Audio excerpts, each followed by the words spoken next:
If you have not yet already, can you take a minute and fill out our annual listener survey, which you can find at mjtodaymedia.com/survey. Thanks so much. This episode of Marijuana Today Daily is brought to you by our friends over at Curaleaf, one of the nation's leading providers of adult use and medical marijuana products, with 88 local dispensaries, 22 cultivation sites, and 30 processing facilities, all serving up more than 350,000 registered patients and customers in 23 operating states.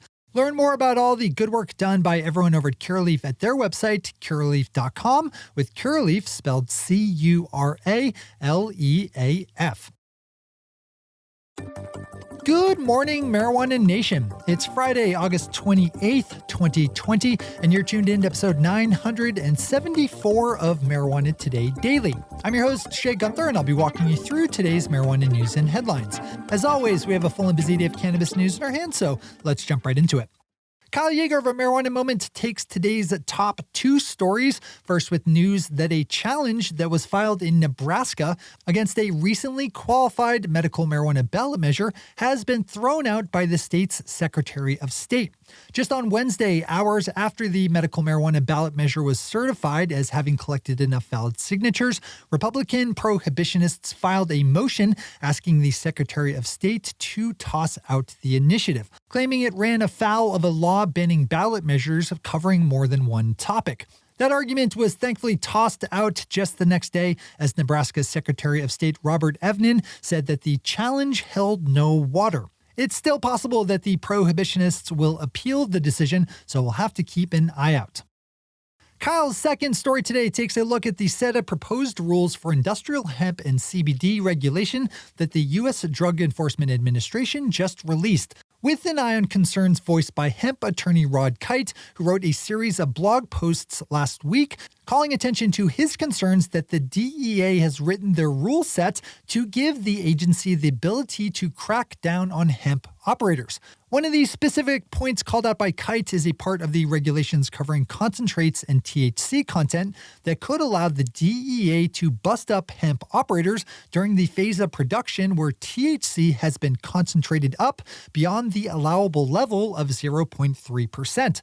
Given the long and very shady history of the DEA, the fact that they are writing rules for hemp with nefarious intent should surprise no one. If your business world touches hemp, you should read this one in full today. As always, we have all the news we cover linked to on our website at mjtodaydaily.com. Multi-state cannabis operator Columbia Care is gearing up to close on an all-stock deal to acquire Denver-based vertically integrated operator Green Solution. When the deal is closed, which is expected on September 1st, Columbia Care will have grown their retail footprint by 23 dispensaries, 6 grow facilities, and 1 processing center that will generate in all this year around $90 million in revenue. That will bring the total number of stores controlled by Columbia Care to 95 dispensaries, grows, or processing facilities. This deal was first announced back in the end of 2019, with Columbia Care to pay a total of $140 million. It appears those initial terms have been amended and now just include the stock portion, valued at around $110 million. Those are the top stories for today. It's time for Marijuana Today Daily Headlines Blitz. Before we blitz in headlines, let's quickly thank our sponsor, Curaleaf, one of the nation's leading providers of adult use and medical marijuana products, with 88 local dispensaries, 22 cultivation sites, and 30 processing facilities, all serving up more than 350,000 registered patients and customers in 23 operating states. Everyone at Curaleaf knows that their customers run the gamut from long-time experienced consumers to those folks who may be trying out cannabis for the first time. So they've designed their retail experience to welcome and accommodate all kinds of shoppers. That's why you'll find educational materials spread throughout Curaleaf shops, and while their well-trained and educated staff are ready to answer any questions asked. Curaleaf is offering services like online ordering and curbside pickup wherever allowed, and you can find a full state-by-state listing for how Curaleaf is handling the coronavirus pandemic over at their website, found at curaleaf.com, spelled C-U-R-A-L-E-A-F. Big thanks to everyone at Curaleaf for helping us make today's news happen. All right, time for the Blitz. Florida is on the verge of allowing its medical marijuana industry to sell edibles, with expectations that it will provide a healthy boost to the state's medical marijuana operators.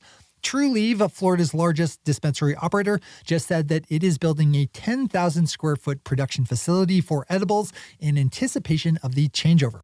Trulieve has been one of our industry's more successful dispensary operators, with generally healthy revenue reports over the last couple of years, so this should help boost their hold on the Florida market.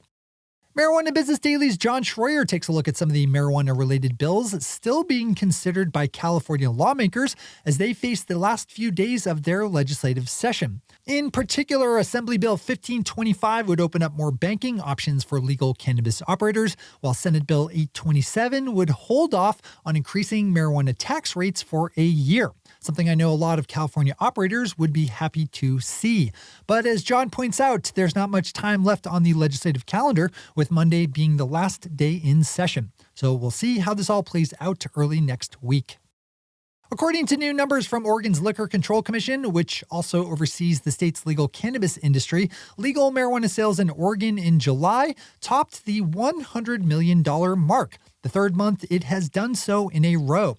As I point out every time I touch on stories like this, we will really need to see how sales track in August and September to get a better idea of the true pandemic health of legal cannabis, as the federal government's unemployment boost expired in July and Republican lawmakers blocked its renewal. Multi-state operator Vireo Health just announced its latest quarterly results as it saw a revenue of $12.2 million, up 70% sequentially. That was atop a net loss of $8.9 million, up from $1.8 million lost the same quarter last year. Deborah Borchardt over at Green Market Report has a good story on this, with extra bits like Vireo's total operating expenses rising sharply to $15.4 million this quarter, nearly 3 times the amount from the same quarter last year. Another set of financials to report, with Jushi Holdings announcing its second quarter results, where it pulled in a total of $14.9 million in revenue, a gross profit of $7.5 million, and a net loss of $9.3 million. Juicy's adjusted EBITDA loss was $1.2 million, an improvement over the first quarter's loss of $4.8 million. The company says it has just under $51 million in cash and cash equivalents on hand. A recently published study in the journal Addiction suggests that states with legal cannabis had a much lower incident rate of vaporizer-related health problems last year as the vape health crisis swept the nation. The study looked at 5 legal states, Alaska, Colorado, California, Oregon, and Washington, and compared their per capita rate of vaporizer-related issues to non-legal states. Researchers found that those 5 states had some of the lower rates of vaporizer issues, while prohibitionist states like Utah, Minnesota, and Indiana had the highest. Color me surprised. Our final story of the day is relatively light, as a zoo in Poland is testing out whether CBD is helpful for elephants dealing with stress. An elephant named Fredzia has been seemingly depressed since March after the death of a herd elder, and zookeepers want to see if CBD can help. They plan on monitoring Fredzia's cortisol levels, which is an indicator for stress, while administering large doses of CBD with the hopes that it will lift the elephant's depression. While we've seen cases of CBD being used to treat pets like cats and dogs, this is the first time I've come across a story about trying it out on something the size of an elephant. Those are the headlines and news for the day. I'll be back with you again Tuesday morning with another information-packed episode of Marijuana Today Daily. But in the meantime, if you have any stories to share or feedback to give, zip us an email to headlines@mjtodaydaily.com. And while you're clicking around the interwebs, swing over to our website at mjtodaydaily.com to find links to all the news we cover. Thanks to our sponsor, Curaleaf, and to our awesome patron listeners for the support that makes this show possible. To join the illustrious ranks of the patron listeners yourself, swing over to our website at mjtodaydaily.com and click on that big blue button at the top of the page that says Become a Patron. I'm your host, Jay Gunther. Thanks for tuning in and starting your day with marijuana today. Today.